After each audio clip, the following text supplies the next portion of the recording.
నమస్తే welcome to 6 TV నేను రచనాకి bulletin వివరాలకు వెళ్తే ఏపీ రాజధాని అమరావతి నిర్మాణంలో కీలక ముందడుగు పడింది. సిఆర్డీఏ ప్రాజెక్టు కొత్త కార్యాలయాన్ని సీఎం చంద్రబాబు ప్రారంభించారు. కూటమి ప్రభుత్వం అధికారంలోకి వచ్చాక తొలి పాలన పరమైన ప్రభుత్వ భవనాన్ని చంద్రబాబు లాంఛనంగా ఓపెన్ చేశారు. సుమారు 4.5 ఎకరాల విస్తీర్ణంలో 7 ఫ్లోర్లలో భవనాన్ని ఆధునిక వసతులతో నిర్మించారు. ఇకపై సిఆర్డీఏ ఏడీసీఎల్ కార్యాలయాలతో పాటు పురపాలక శాఖకు చెందిన అన్ని విభాగాల కార్యకలాపాలు ఇక్కడి నుంచే కొనసాగనున్నాయి. దీనివల్ల పరిపాలనలో సమన్వయం పెరిగి పనులు వేగవంతం అవుతాయని ప్రభుత్వ వర్గాలు చెబుతున్నాయి. ప్రారంభోత్సవానికి ముందు సీఎం చంద్రబాబు భూములిచ్చిన రైతులతో కాసేపు ముచ్చటించారు. ప్రతి ఒక్కరిని ఆయన ఆత్మీయంగా పలకరించారు. రాజధాని నిర్మాణానికి రైతులు చేసిన త్యాగం వెలకట్టలేనిదని ఈ సందర్భంగా చంద్రబాబు పేర్కొన్నారు. కేంద్ర మంత్రి పెమ్మసాని చంద్రశేఖర్ గారు, స్థానిక శాసనసభ్యులు గౌరవనీయులు శ్రవణ్ కుమార్ గారు, ఇంకో పక్కన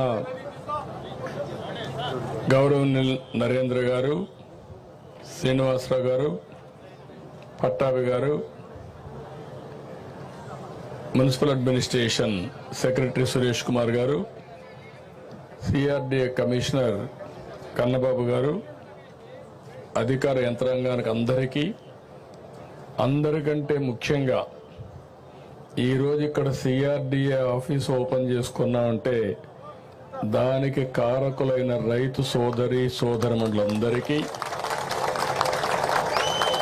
నా నమస్కారాలు, అభినందనలు, శుభాభినందనలు. మీరు కూడా మీడియా కూడా తగ్గండి. సెక్యూరిటీ కదా దిగు.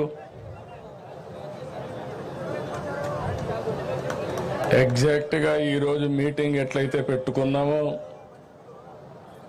నాకు లేక్ వ్యూ మీటింగ్లు జ్ఞాపకం వస్తున్నాయి. ఆ రోజు మొట్టమొదటిసారిగా రాష్ట్ర విభజన జరిగింది.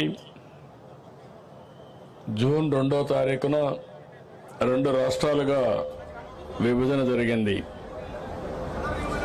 ఆంధ్రప్రదేశ్ రాష్ట్రానికి రాజధాని లేదు.